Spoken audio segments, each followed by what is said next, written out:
তো গাইস, রান্না করতে গিয়ে দেখো মাথার ঘাম পায়ে পড়ে যাচ্ছে। শুধু ছেলেরাই বলে তাদের নাকি মাথার ঘাম পায়ে পড়ে, আর আমাদের কি পড়ে না? তোমরাই বলো তো, কি ঘামায় না ঘেমে যাচ্ছি দেখো শুধু। তো রান্না করছি কি জানো আজকে? রান্নাঘরের হাল দেখতেই পাচ্ছ কি অবস্থা।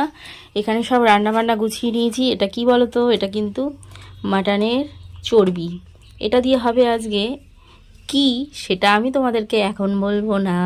এখানে চর্বিটা দিয়ে কি রান্না করতে পারি সেটা তোমরা অবশ্যই কমেন্ট করে কিন্তু জানাও। হ্যাঁ, এখানে আলু কেটে রেখে দিয়েছি।